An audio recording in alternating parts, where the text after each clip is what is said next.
guys, welcome back to my YouTube channel. I'm so happy you guys are back. For my new subscriber, welcome. For my returning subscriber, welcome back. For those people who have not subscribed, take a moment and subscribe, okay? So that, and also press the notification bell so that next time if I upload anything, you're able to know, okay? Talk about something probably different from the couple of videos that I've done before, and it's about the money lessons that I've learned both personally and in the business, okay? So just let's get right into it, okay? So I've written my short notes here so that I'm able to, remember everything, okay? So number one of the lessons that I've learned is that never to invest in any business that I have no idea about, okay? So if I want to invest in any business, I either take time to learn about that business, or I completely don't just invest in the business just because I feel or I think people are making money, okay? You know, we have this perception that this business is making money, so you run to open a similar business without knowing the back end of the business. So you either take the time, you have someone or a mentor to hold you, to hold your hand, to enable you understand that business before you do it, okay? Instead of you just getting the glimpse of the business and then you rush to open the business. So that is one thing I've learned. If I don't know anything about it, I'm not even going to do it, even if I think there is money there. If I feel like I really want to do it, then I will get someone to teach me, or I'll get someone in the same industry who has the skin in the game to enable me understand what this business is about. Because let me tell you, in most cases, once you understand the business, you get to know there is not so much money as you thought initially. You think like, oh, when I get to this business I'll make this profit. That's a lie, honestly. Even if they make money, it's because it has taken time.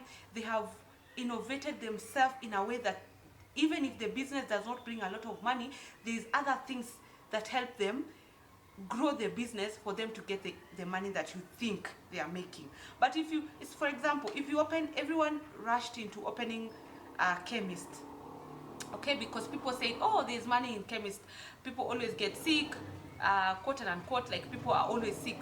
But you should talk to people who have opened chemists and they're not making money, or they have not even broken even in that business, okay? So it's good to know the nitty-gritty of the business before you go into it, okay?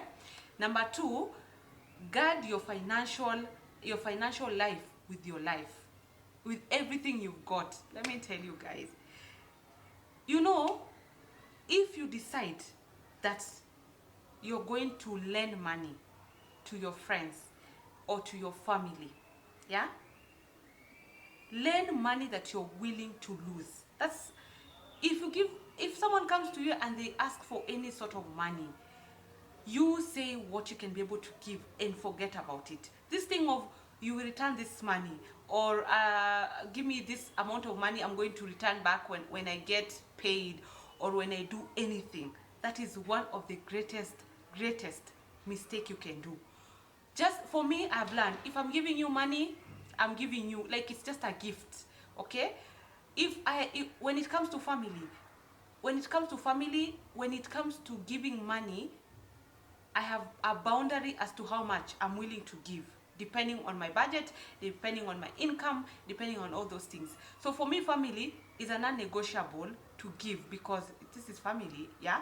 It's just that you set boundaries around how much you're willing to give to your family members. And make it very clear, I'm only willing to give you this amount of money, nothing more. I'm sorry, you can look for the rest somewhere else, okay? When it comes to friendship, I feel this is a tricky part, especially if you keep lending to people you call friends and they're not your true friends. Because if you have true friends, like true, and those are not so many people, it's just like one or two, those kind of people, you never feel worried, especially because if this person is your friend, there's something about them or their values you both have that you're not worried that if you give them money, they're going to run away with the money or not return the money, okay? I think most of us are fortunate to have very good friends. I don't think like if I call one of my friends to say, can you lend me this amount of money? It's a question of value. Is she going to return the money or not? It's just that if I'm not able to return the money, is because something has happened that is so evident that even that friend is willing to extend grace towards me. I feel the same to even that to the friend also. Like if this friend of mine asks me money and they're not able to return for whatever reason, I know it's because it's truly out of their control. It's not about them refusing to pay back the money, okay? So also categorize your friends. They might not be your friends, and that's why they're not even able to return the money, okay? That's just for you to weigh the options. Are you willing to lose this money? Or are you not willing to lose this money? Just make that decision, okay?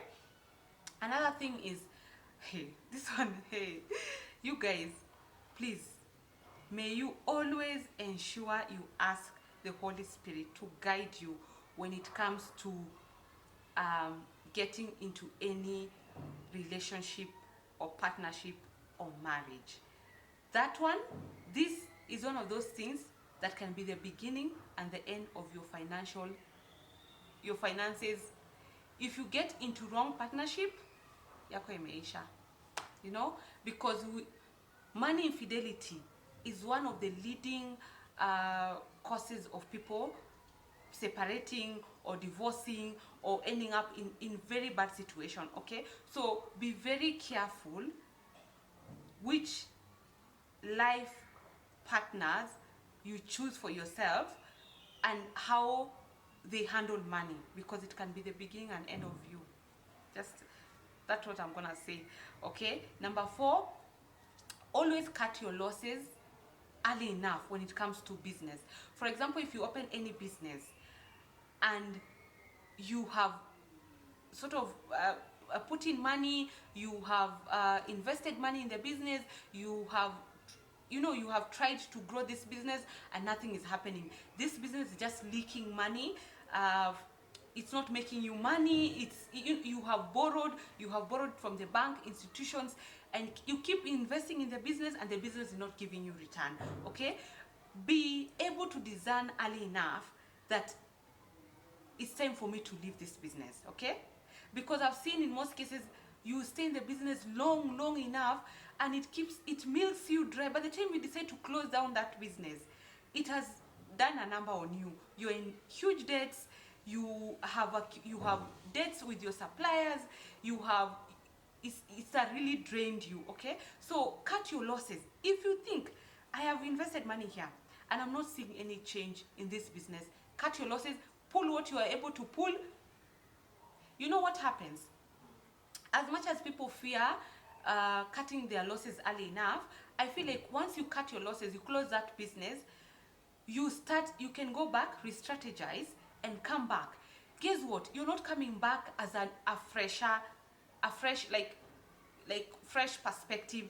You sort of have learned something about that business. You have learned, even if it's not the same business you're going to start, there's something that you have learned, that you're not starting from ground zero. You are starting from a certain area. I hope it makes sense. Like you are not starting from zero. You're starting from knowledge. You are starting from learning from the mistakes that you made from your first business. You're learning from finances, what went wrong, what did not go wrong. So before you even start a new business, sit down and see what happened to my first business. Why did it fail? Okay? Was it a me part? Was it the people I had employed? Was it the business part of it? What was it about this business that was not able to succeed? Okay, so once you know that, you're able to re-strategize, okay, and see what area you need to work on in your next business. Guess what? By the time you're opening your third and your fourth business, people think you're succeeding in that business overnight. It's like an overnight success. What they don't see is that you had opened 4 more businesses before, and they failed.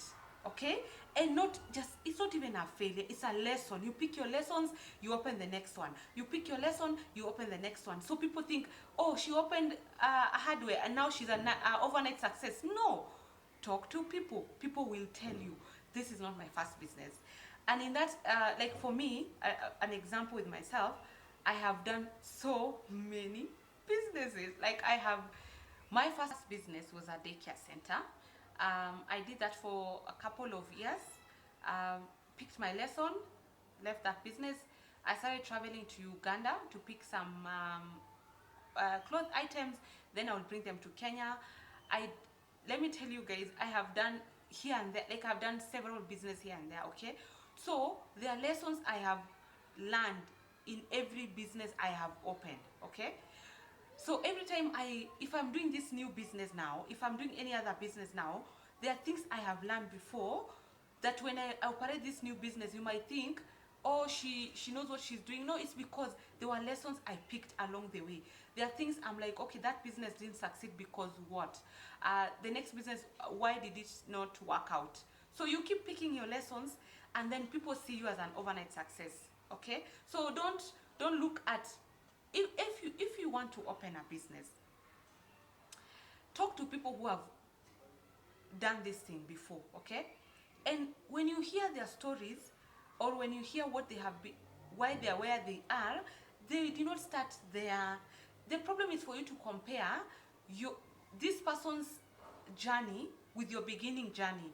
If you come and you see what I'm doing, and then you start, we cannot be on the same level. It's just because I have gone before you. So you need to ask me where I started. How did I start? What were the challenges then? So that you're able to propel yourself forward. That is something I have learned along the way, okay?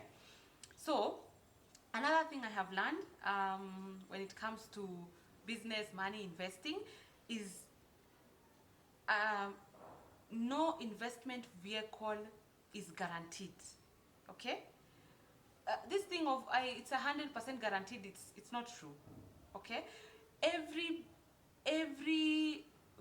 investment vehicle has a percentage of loss, risk and loss, okay? So you can't say I'm investing here because I'm 100% guaranteed I am going to, succeed or make more money here, okay?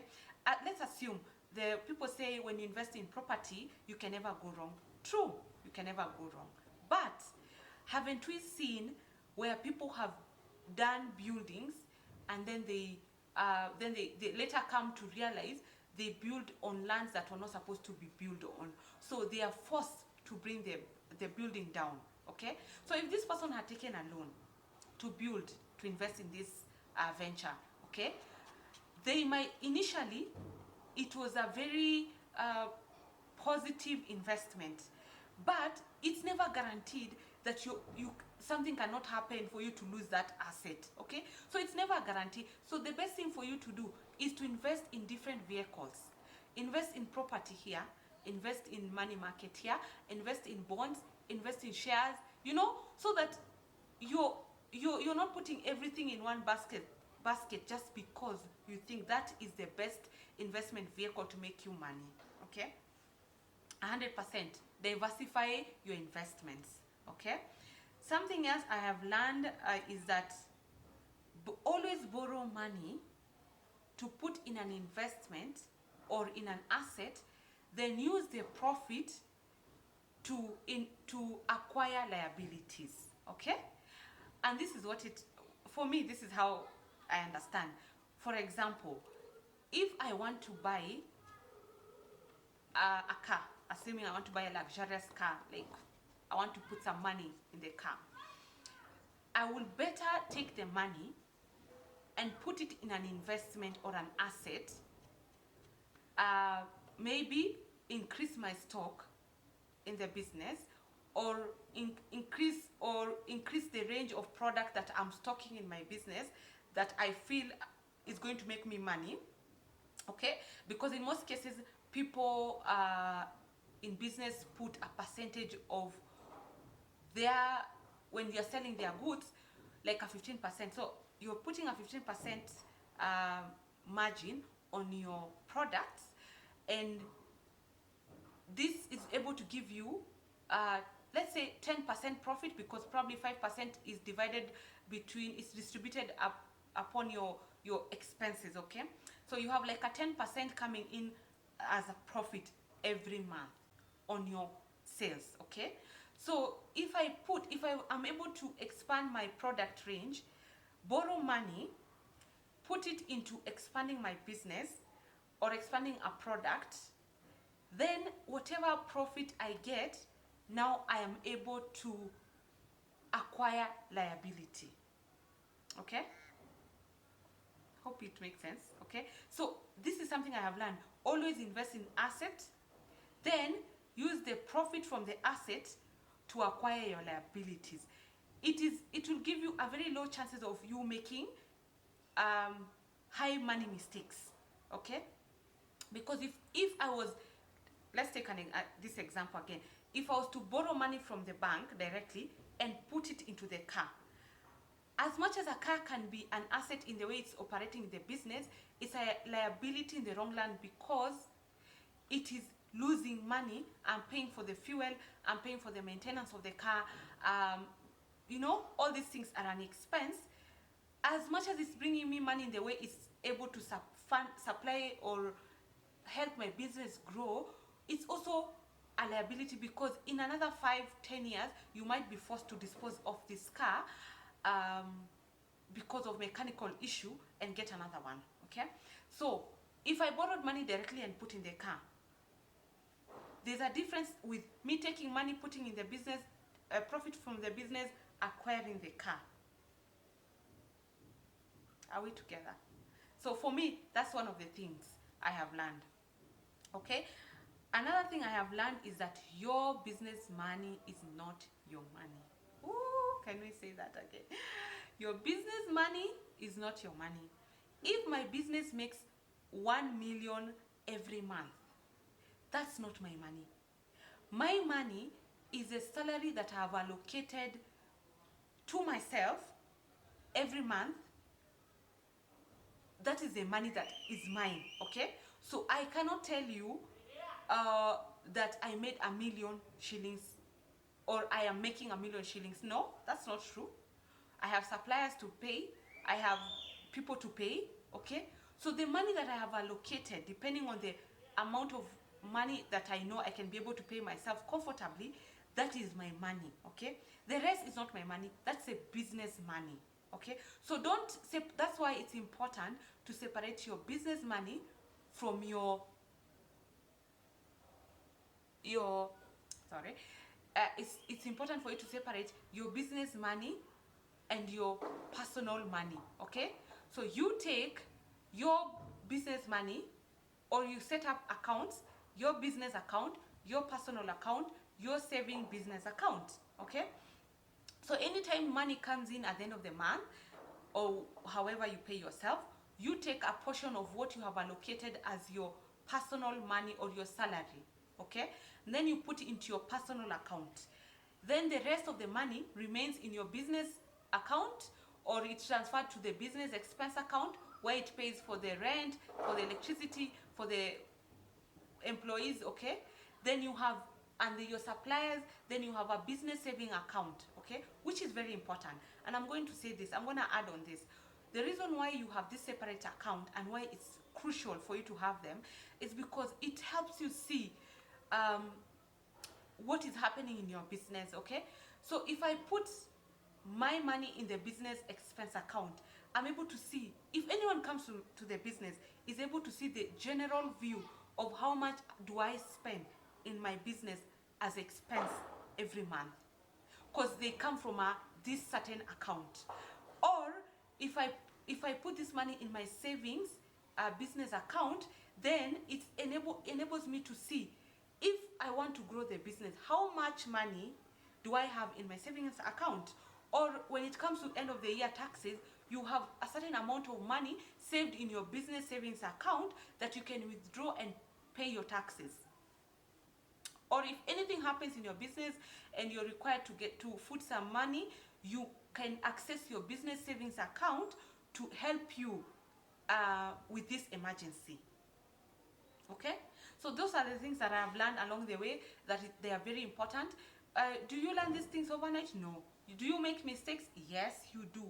Which the good thing is, you do not dwell on the mistakes, and they're not even mistakes, they're lessons. You don't dwell on those mistakes, and you pick your lessons from the mistakes, and then now you do better. When you know better, you do better, definitely. Okay, another thing I have learned in the business area: always grow your business based on the cash flow and not on how much debt you can acquire or borrow to grow the business. Okay, let me explain further.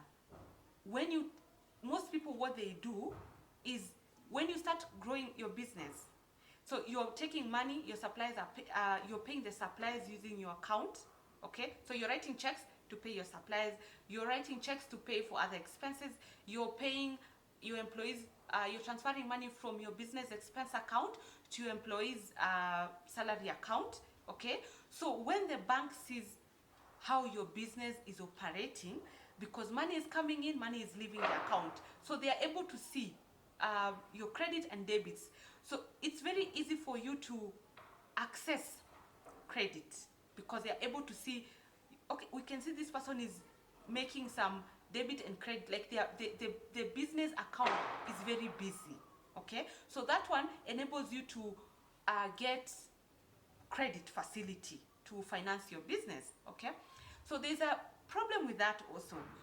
Just because they can see the activities of the business, they can approach you to give you credit, extend, okay, credits. So most people, when they see how much they can be able to access to grow their business, they jump into the wagon and borrow, take the money. Okay, so what I have learned: grow the business according to the cash flow. How much money is coming into my business in terms of sales and profit? How much money do I make after I have removed my expenses and my, everything that needs to be removed from the income, expenses? What is my net profit? Okay, when you see how much your net profit is, grow your business according to the net profit. And I will tell you why it is important to grow from your net profit.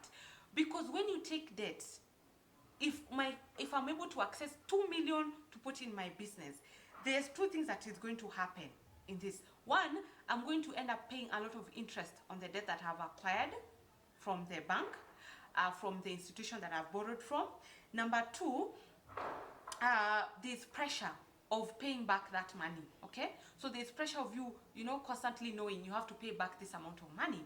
Number three, also you put your business under a financial stress, because if you make or you don't make money, you have to repay back that money. Okay, another thing also is, when you operate with cash, when you see, hey, after I've removed expenses, hey, I'm only making 50,000. Hey, so I can't go out there to borrow money, let's say borrow 2 million, because it means if I borrow 2 million and I'm paying within a year, it means probably I'm paying, let's say hypothetically, I'm paying 100,000 per month.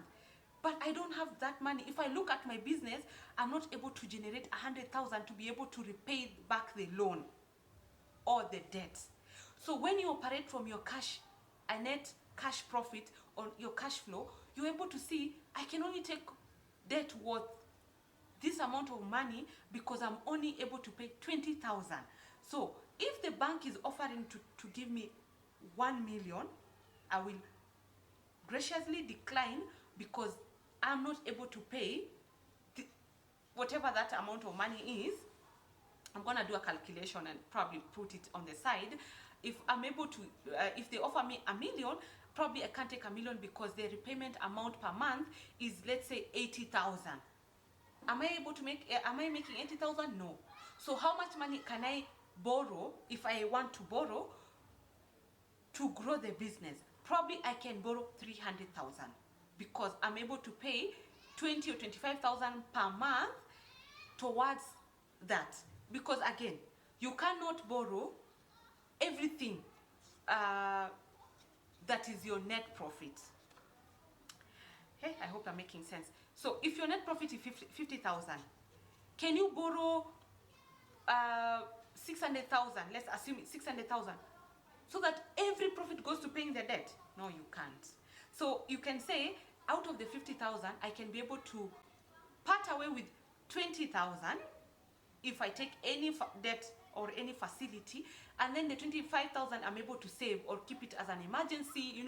You can't just say, because what is the guarantee that your business will always be making a net profit of 50,000 every month? That's just not that's not just right. Like, it's not possible for you to have a constant you can make 80, you can make 100, you can make 40, you can make 60. So you can, even if you've done your average, you cannot be sure it's always gonna be 50,000.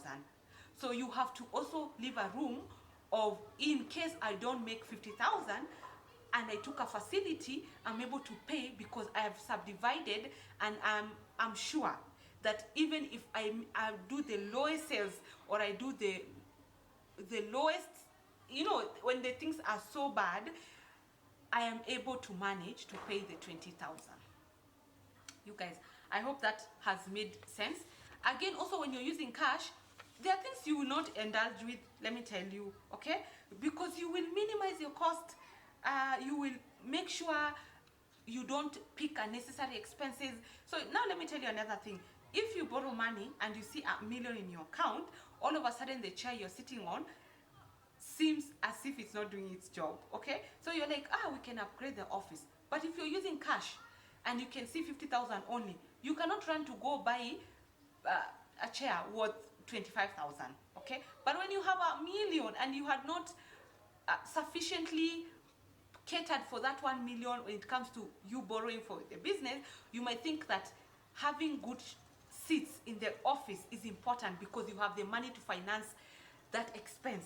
But when you're using cash, you're like, I can't afford to buy this office furniture because I don't have the money. Hope we are together. Another thing I have learned in business or in just personal money, your emergency is not emergency when you have savings. You guys, I'm going to say that again.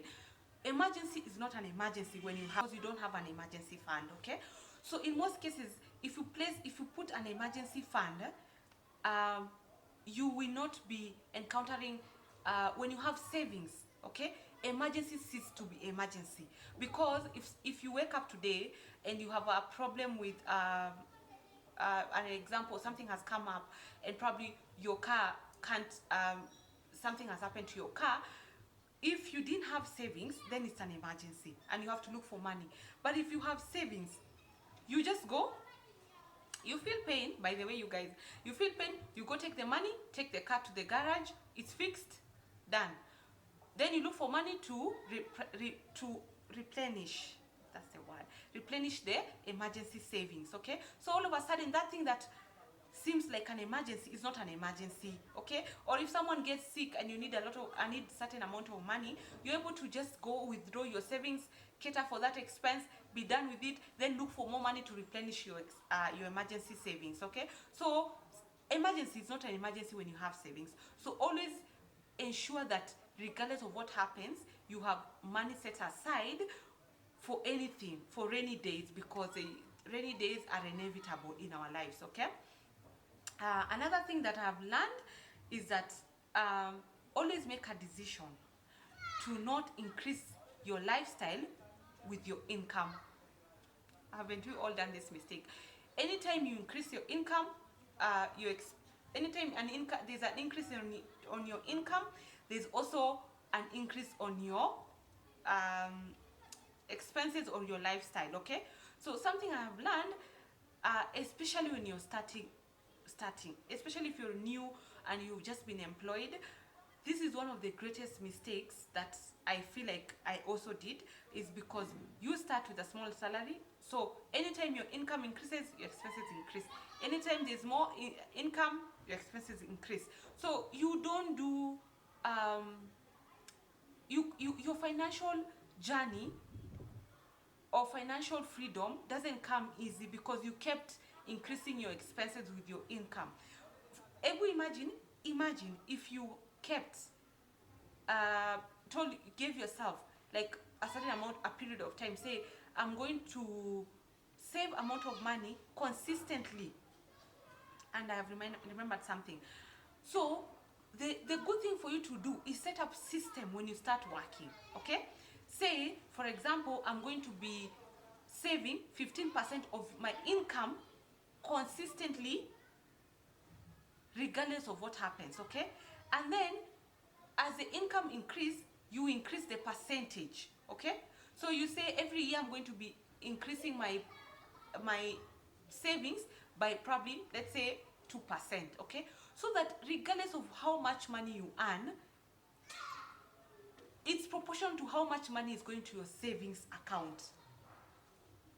So if you're earning 20k and you're saving 2,000, make a point to always say every year I'm going to increase. So this year I'm going to do 2,000, next year 4,000, the year after that I'm going to do like 6,000, so that even if your income increases, you have a fighting chance because your saving is also increasing. Yeah.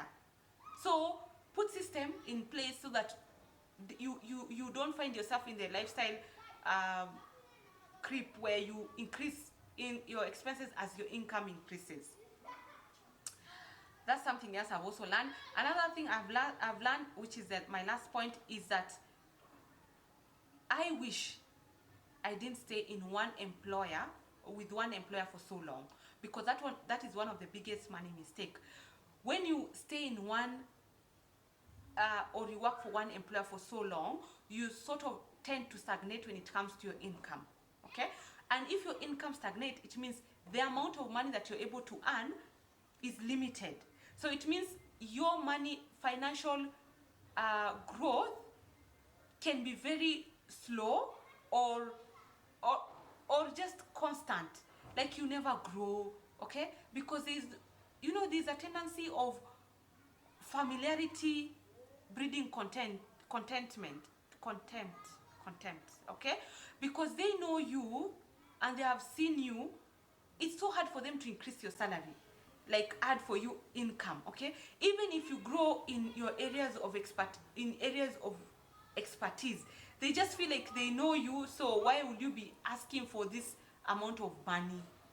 Okay, so something I've come to see, those people who never stay in one organization for more than 3 years, their trajectory when it comes to salary increment is higher than people who stay in an organization for longer periods of time. Okay, because when you move and your salary is increased.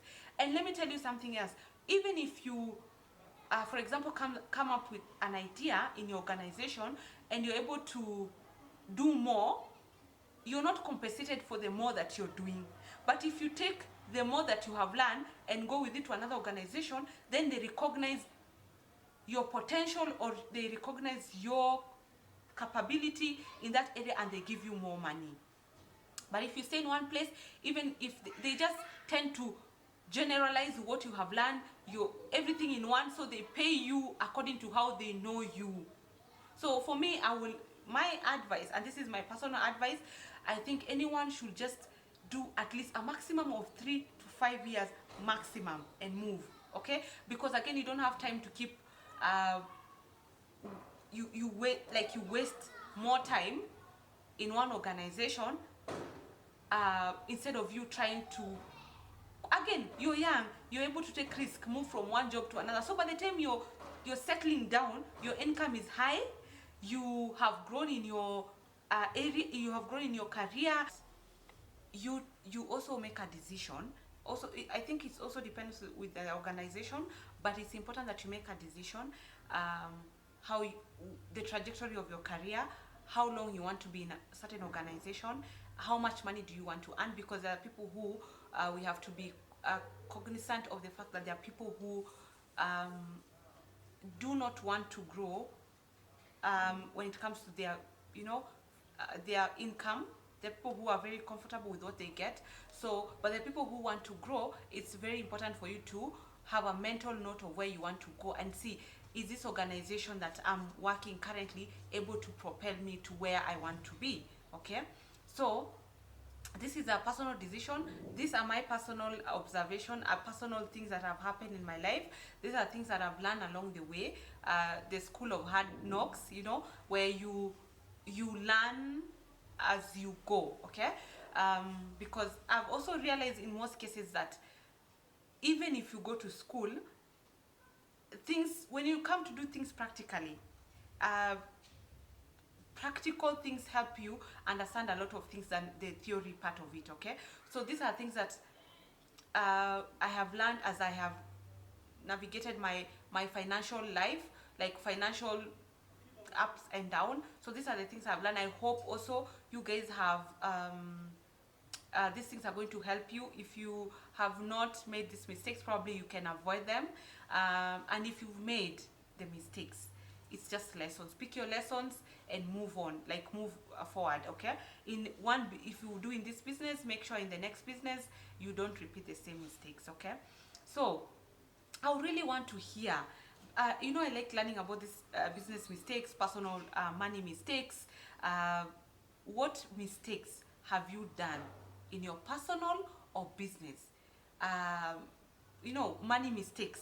What money mistakes have you done in your personal life or in your business? So that, you know, it's important that you know you're not alone, or if you can learn something from someone else who has done one or two mistakes, because how again are we ever going to learn if we don't learn from the people that have gone before us, made those mistakes, or survived such mistakes? Okay, because some of these mistakes can really take you down. Okay, or they can propel you forward, or you can learn from them and propel yourself forward. Okay, so thank you so much for listening to this video. I hope it helps, and I will see you on the next one.